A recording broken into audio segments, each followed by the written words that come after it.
Hello, welcome to Atheist Church. I'm here today with poster artist Paul Imagine. How you doing, Paul? I'm doing all right. Welcome to Atheist Church. Thank you. Atheist Church in my house. So you've had some great successes in the last few years. I've had a little, you know. We've got first the big book, Art of Modern Rock, and that features you prominently in there. Yes. So, and then they put out these mini books, and you're in both of them. I'm in both of those. Mini number 2, Poster Girls. Mini number 1, he's going out of order. Mini number 1, A through Z. It's going backwards. Yeah. So congratulations on that. Thank you. Good stuff. Also, just a documentary film came out called American Artifact. Yeah. Great stuff. It's totally awesome. Yeah. Cool. Yes. And Paul here locally brings poster artists from all over the place to Sacramento, and Sacramento's darn appreciative of it. Thanks. So where does your atheism come into play in your artwork?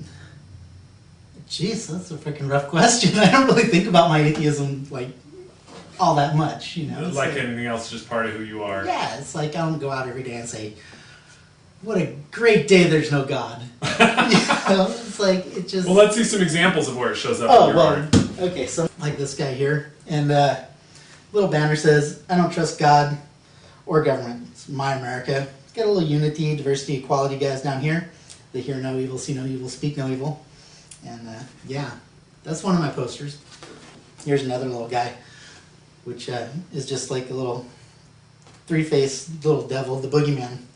And around the edges it says anger, terror, religion, hate, and suspicion. And on the bottom it says, believe in the boogeyman, suckers, you know? And I guess I put the devil in my posters a lot. Yeah. I put the devil in there just to say, you know, your boogeyman's ineffective, you know? Right. I mean, I don't believe in your little boogeyman either, and let's just kind of make light of it. Here's one of the little more offensive posters for Christ on Parade. What were you doing a poster for a band called Christ on Parade? What are you going to do? Besides little Jesus on the cross, but his little business is hanging out his little G-string there. And the best part about this poster, Jesus glows in the dark. You know what was best? When I was printing them in the basement, I printed all the posters and I have them laying out because my drying rack is my whole basement. Had all my posters laying out. And I turned off the lights. I had like 125 little glowing Jesuses. And then I have things like this where I just have like a little subtle, you know, little poke down here, smothering a little guy underneath his robe. Another ground buffet, because they do speak of things of the devil and atheism and non-believing and all that stuff. The war for God and oil, it says our kids are dying for God and oil. And you got to stop following sometime, you know, because there's at a point you just got to start questioning why we're doing all this. And of course, there's the little praying hands that have been ripped apart that are the poor and the working class, which is who fights the wars. And unfortunately, it seems like a lot of who follow God. Yeah. I worked downtown and I used to manage this pet store, and Paul shows up and he's out of breath and laughing, and I guess somebody wanted to proselytize to you and said, yeah, I'm in a hurry, you can talk to me about God if you can keep up with me. Yeah. And you started skating, yeah. And this guy decided he was going to run. He was running alongside of me. And I was on my longboard too, because I was going pretty fast. And how many blocks did he last? I don't even remember now, like at least 3 or 4, and trying to talk to me the whole time. And oh my goodness. Yeah, it was pretty funny. People really want you on their side. They do. With the postering and stuff. You'd be an effective warrior in Christ's army. I guess so. Which is like the Kiss army, only not quite as cool. Not near as cool. Your shirts, I've never yet run into you where you weren't wearing a shirt with your own stuff screened on it. You want to know why? Well, because it's cheap. Right. I get the shirts wholesale. I print them, and inevitably I'll screw one up, and it'll end up as my shirt. Nice. So there you go. And you are very outspoken on Proposition 8, which those of you outside of California, you probably are still familiar with it, but that was the proposition to save marriage by making it a bigoted institution that homosexuals couldn't participate in. To save marriage. Right. Because gay people are going to make me get a divorce. Right, because, marriage is doing so well without them. Yeah. So I have this little guy. These are little one-color stickers. It's a little Stop Prop Hate. Stop Prop Hate, and it says Separate Church and State at the bottom. And you have this as a giant poster in the window of your house facing the street. Yes. Tax the church, their business of hate. And it's got a little shading behind it. It says, hate and fears. The Atheist American sticker. I got a story. I was driving down the road, Atheist American on the back of my car, and also a Michael Moore for President sticker. Nice. And some guy pulls up next to me, and he's like honks and gets my attention. I'm like, yeah. He's like, is Michael Moore an atheist? I was like, how the hell do I know? I don't know, and so he's like, he probably is. That's why I hate him.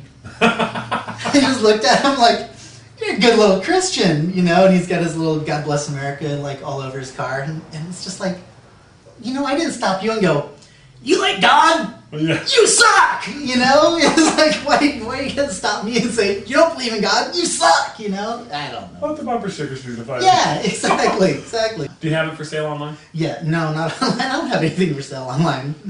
Make money. And if people want to get in touch with you and just say, hey, if I PayPal you this much, can you send me a sticker or whatever, how would they reach you? My website, insurgentarts.com. I hear that doesn't get updated too often. This guy made it for me 10, 15 years ago, I don't know, and it hasn't been updated since. So that guy's a real tool. But I know, but you can get my contact from there. Cool. And get a hold of me. The Atheist American stickers are, they're 2-color screen printed stickers on clear vinyl. They're $3 each, and the smaller Prop 8 stickers are $1 each. Cool. So the Stop Religious Encroach. Big crazy bat. And it says "In Art We Trust" on the bottom of it. And of course, my wife's an English teacher, and the "Stop Religious Encroach," she's like, "It's encroachment." I'm like, no, encroach is better. Right. Sounds more like roach. Right. Poetic license. Yeah, exactly. And if you're bored with the Lord, let's go skating with Satan sticker. It's got a little crazy demon guy on a skateboard. I've had art shows where people have walked up and like look at it and then like zing, they're out. Run away. We're out of here. Yeah. But what's next? Right now, art shows. Yeah, a lot of art shows, and even the art shows you do are different. You don't go into the gallery community where it's a pretty gigantic share for the gallery. Yeah, most galleries take 50% of sales, and that leaves the gallery making more off of your art than you're making, because you have to pay to produce it, pay to all that stuff. And honestly, I don't need the galleries to promote my shows. Mm-hmm. I've got a big enough following, and I make promotional posters. So I can promote my own shows. I don't need the galleries. I don't need the gallery's status. And all you poster guys have been setting up your own shows. And you have kind of your own art scene separate from separate even from the quote lowbrow gallery scene. Yeah, we have we started the flat stock poster shows back, I don't know, a long time ago. We're on the 23rd show. Oh, nice. Or maybe even more. And you were around for the first one? I was at the first one. You're an old person. I'm an old person. But so we, it kind of bounces all around the world now. So thanks for talking with us. All right, thanks for having me. What do you think? Are you gonna be dumb? Is he gonna look stupid? Or make me look smart?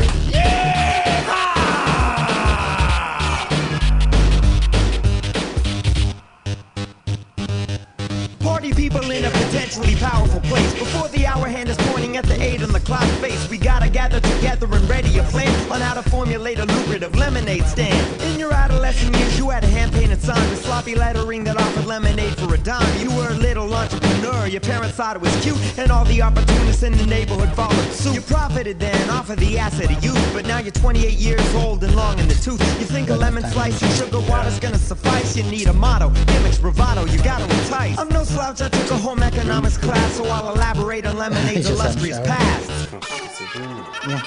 Oh!